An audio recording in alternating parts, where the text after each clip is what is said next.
Hello, Magic fans. I'm Jimmy Wong, here to give you a behind-the-scenes look at the story and world building behind Magic's newest set, Dominaria United. We're saving the card reveals for later in the week, but today we'll be catching you up on some Dominarian history, giving you a first look at some brand new illustrations and concept art, and digging a little deeper into how Dominaria became such a pivotal setting for Magic. Dominaria United is the first chapter in a new story arc focusing on the Phyrexians, one of the oldest threats to Magic's multiverse, so it's the perfect time to brush up. And if you want to learn the basics of Dominarian history, what better place to start than the basics? Let's get an overview, courtesy of Sam from Rhystic Studies. Since the very beginning, basic lands have helped define the visual identity of Magic's many planes. These illustrations communicate a setting's primary narrative mood, from the haunting swamps of Innistrad to the vibrant and swirling islands of Kaladesh. Basic lands ground players in these fantasy worlds and set the stage for the story's main events. Dominaria United continues in this tradition. In these basic lands, we find a world at peace. This Plains by Johannes Voss shows a field of wildflowers awash in a palette of light pink. The days here are calm and quiet. But in the distance, an ancient relic emerges from the sand dunes, a reminder that Dominaria has not always been so tranquil. Millennia ago, the Elder Dragons waged an apocalyptic war across the plain. Among the 7 dragons who survived, 2 remain in eternal conflict. They remember Dominaria, and their home remembers them. 10,000 years ago, an empire spread across the continent in the northeast. Power stones fueled the nation's advanced machines, but slowly poisoned those who worked near them. From the sick and suffering, a wayward physician created terrible monstrosities. When the empire erupted into civil war, the charlatan escaped, ushering his experiments through a portal to an artificial world beyond the realm. 5,000 years later, 2 brothers were born on Dominaria. Their fascination with the fallen empire's ancient machinery fueled archaeological digs and research. As they unearthed more secrets about Dominaria's past, the eldest became deeply jealous of his younger brother. Their rivalry scaled to all-out war. The older brother stripped the land of resources to assemble his mechanized army, while the younger brother experimented with melding flesh and steel. Their rancorous feud culminated in the detonation of a world-shattering bomb. The explosion annihilated armies, altered weather systems, and entombed Dominaria in ice. 3,000 years passed, and the land remained covered in snow. From the peaks of the tallest mountains to the depths of the murkiest swamps, Dominaria's landscape was paralyzed in the bitter, freezing cold. The Ice Age marked a crucial chapter of the plane's history, and the floods that followed defined the shape of its continents that are still visible on maps today. Then, the twisted physician Yawgmoth invaded Dominaria again, manifesting as a black cloud of death over the swamps in the west. With him, he brought his monstrosities, creatures called Phyrexians, who devastated the plane's ecosystems and sowed mayhem onto its people. But the people resisted. A new weapon was deployed to destroy the Zealot, and in the wake of the blast emerged new rifts in the fabric of space-time. Through these rifts, Dominaria's mana drained away, and the worlds became all but uninhabitable again. Everything decayed into acid rain, dust clouds, and salt dunes. Apocalypse had arrived. As these rifts expanded, time collapsed onto itself. The past and the future collided, history unraveled into nonsense. Dominaria was in ruin. The last hope for survival required altering the structure of the multiverse. Only through the magic of the Great Mending could the land heal again. Ecologies were restored, towns were rebuilt, and within mere decades, Dominaria was healthier than it had been in centuries. So it remains in the present day. Littering the landscapes now are rusted machines overgrown with life. Lakes fill craters. They are the scars of cataclysm and war. Memorials to ancient civilizations have become monuments in these new cities. Just outside their walls, root wallers bathe in the sun beneath an open sky. In this peaceful time of renewal, Dominaria reflects on its tempestuous history. But across the desert sands, echoing in the ancient caves, the evils of the past are stirring awake once more.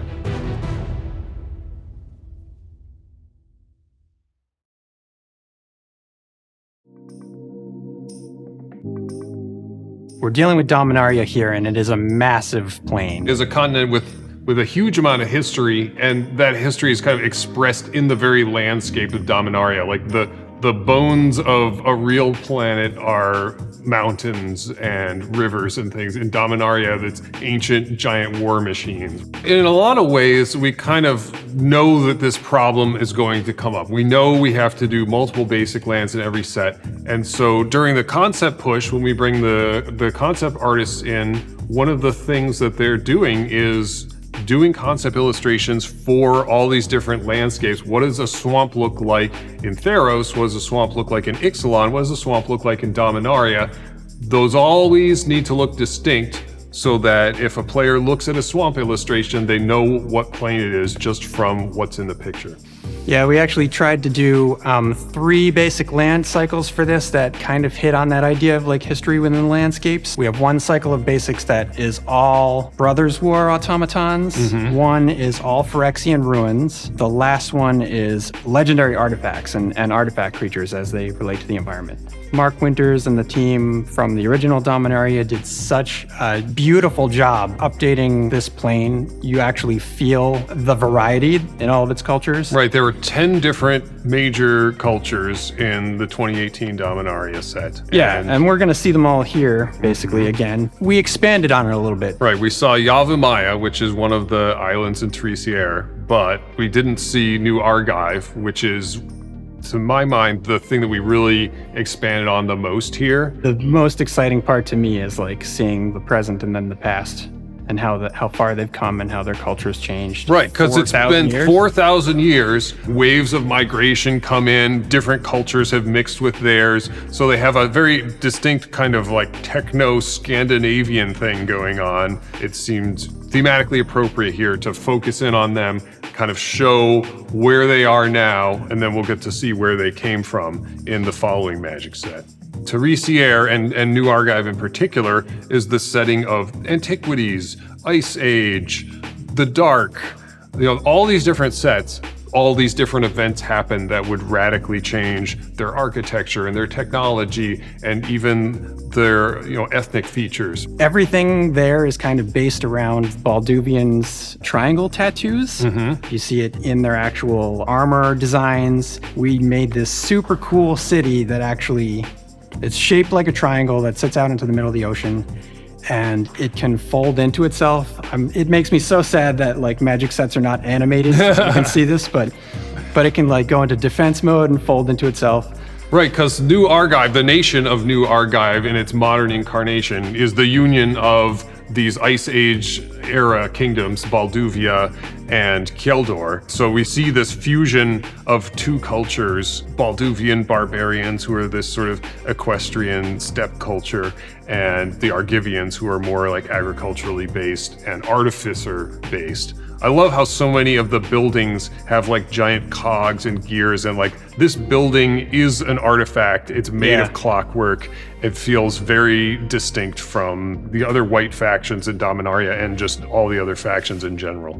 And we get to see Falcon Riders again. Oh yeah. Their buildings still play up that idea of like being a steppe nation, a steppe culture. They've got like platforms that the Falcons can take off of. One of the things we wanted to see in this set was a lot of team up moments. Various cultures helping each other out, especially as they're faced with this new threat. This is the best place for Sagas just because of how many cultures are present on this plane. Like a lot of medieval tapestries and such show a progression of images. Sagas are vertical though, so it tends to go more top to bottom, but you do get to sort of have that sequential image process where you get to see what happened before and after. The art style of the Saga card is ideally represented in sort of the style that culture would create. Right, it's an in-world art expression. One of our artists actually did a physical wood burning, Anytime the artists can play around in a way that they wouldn't normally do on like a regular cinematic approach Magic card, they love that.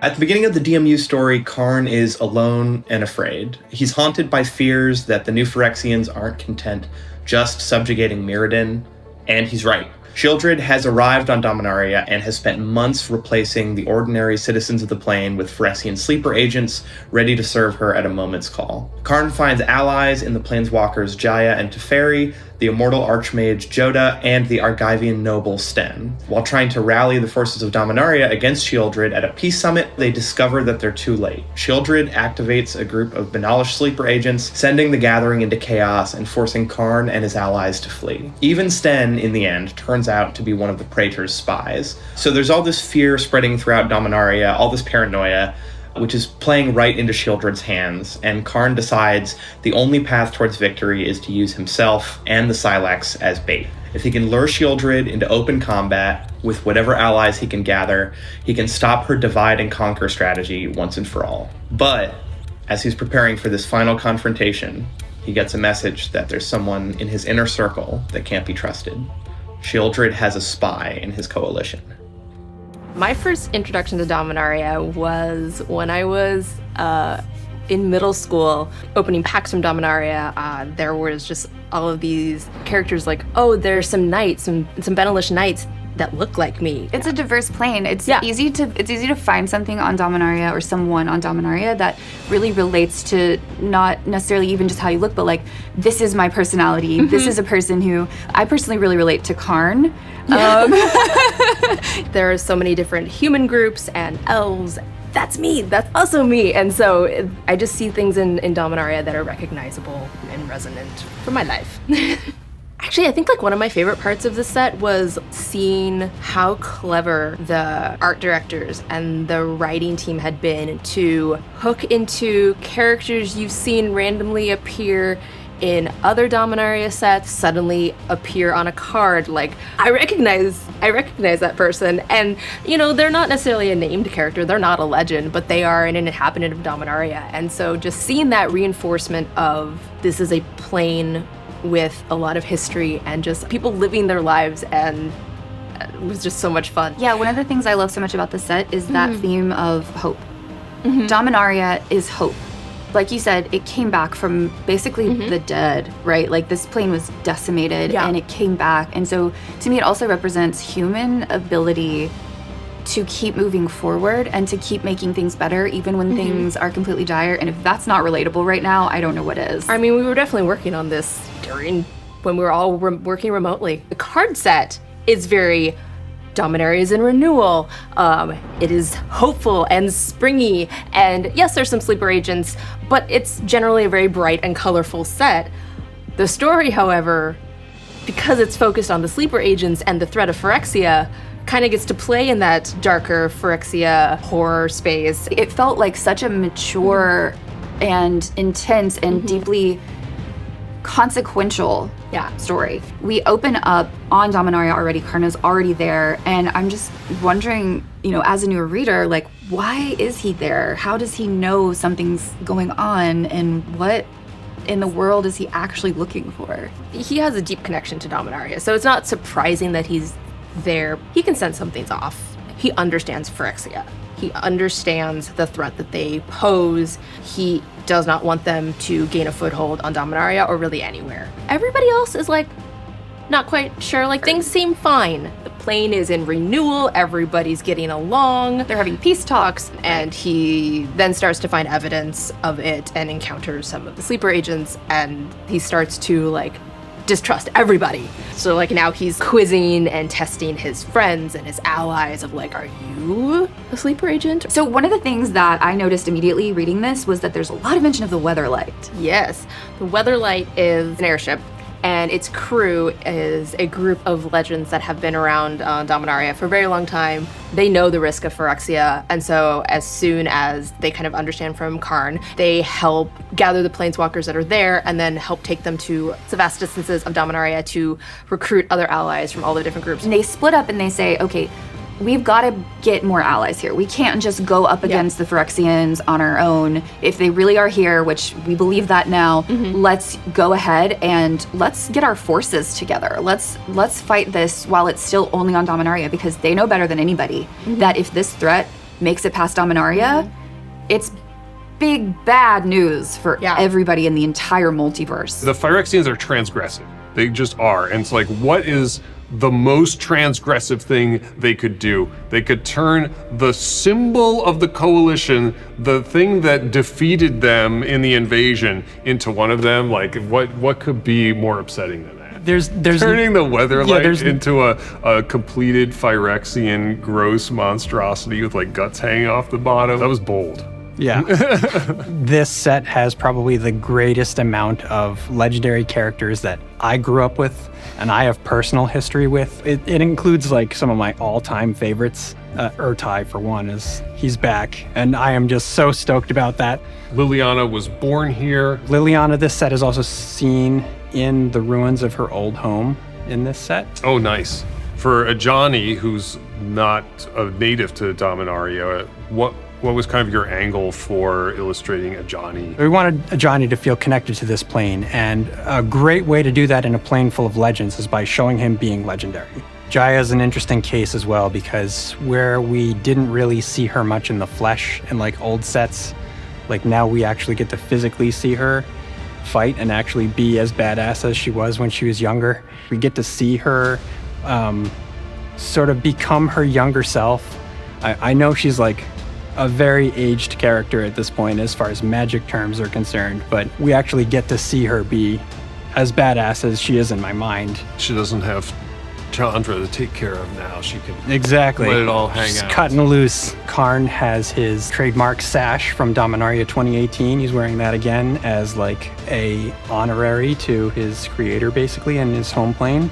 I feel like I got to know these characters so well in this story and got to really love a lot of them. And then cry a little, of course. A little bit. I mean, if we're doing our job right, you're gonna cry a little bit. It's just so inspiring and so hopeful. It becomes less about, I'm not gonna put myself in this war, and more about, I have to defend Dominaria. We're not gonna let it fall into the hands of the Phrexians. Of Sheoldred, this monstrosity looking amazingly. I mean, isn't that just all the Phyrexians? That's true. Sheoldred specifically gives me creepy crawlies. Just spider because vibes. Of all the legs. Spider vibes. It's like, breaking down into tiny spiders is a no for me. I don't like it. So now that we've gotten the bird's eye view of Dominaria, it makes you wonder, how does it look through the eyes of the people that call it home? Let's go back to Sam for more on how some of Magic's most iconic characters see the plane. Dominaria is entering a new era, and two planeswalkers who call this plane home look to its past to inform their place in its future. Returning home stirs memories of enchantment, memories of grief, memories of regret. When Teferi looks out onto the plains of southern Dominaria, he remembers his youth as a prodigy in the academy. He recalls his lessons under its ambitious headmaster, his affinity for practical jokes, and the laughter of his best friend. Alongside these rosy recollections are heavier memories too, memories of war between his people and being trapped in slow-moving time. The dilating effects still cling to him like heavy robes in a rainstorm. Dominaria in the abstract is Teferi's home, but his true place in the world he can never reach again. When the Phyrexians invaded, Teferi phased his island home completely from existence. He saw himself as their most powerful protector and felt solely responsible in keeping them safe. But when the rifts were eventually sealed, his home was forever suspended outside of time. Now it is nothing but an illusion in the clouds, a void that lingers as a stinging reminder of his greatest error. When Teferi returns to Dominaria, he comes only to visit his daughter. As she ages before his eyes, Teferi is reminded once again of how precious and cruel time can be. Karn, the great silver golem, is also burdened by regret, by the way his actions have shaped the fate of his homeland. Memories of his creator are immortalized in stained glass here, The sunlit mosaics remind Karn of his greatest victories and his worst defeats. He places his hand on the globe as an oath to the world's safekeeping, a promise to redeem his mistakes from years ago. Karn tried once before to create a plane in his own image, a metal world called Argentum. But the world was contaminated by a virulent Phyrexian oil, which manipulated its steward and corrupted its geography. When Karn returned to his creation, the plane now named Mirrodin was completely overrun by Phyrexian influence. To save Karn from the contagion and prevent further infection, one of his closest allies sacrificed his life. Karn carries with him this burden, wrapped in the memories of a long-lost friend. Ever present in Karn's mind is his failure to keep Argentum safe. His quest to reassemble the bomb that once destroyed Dominaria affirms his desire to be the greatest force in the Phyrexians' unmaking. He looks to the stained glass windows for guidance. Both of these heroes seek redemption on Dominaria. Teferi cannot rescue his home, but he can fight for the family he still has left on this plane. Karn cannot rescue Mirrodin, but he can fight to protect Dominaria from suffering a similar fate. Each of them has grown wiser by the power of this place. Neither of them are the children they once were at the Talarian Academy eons ago. Looking out onto their home plane now, Karn and Teferi see wildflowers decorating the sweeping vistas. The forests are lush with flowing streams and tall trees. The islands are surrounded by clear and vibrant waters of aquamarine. In the meadow, a rootwalla opens his chest onto the sun. It is a beautiful spring day on Dominaria. All right, that's all we have time for today. And while we learned a lot about Dominaria, there's still more to come. Be sure to tune in live for Wizards Presents on Thursday, August 18th to learn more about what Magic has coming, as well as a Dominaria United debut video full of card reveals and a few last twists to the story. Trust me, you don't want to miss it.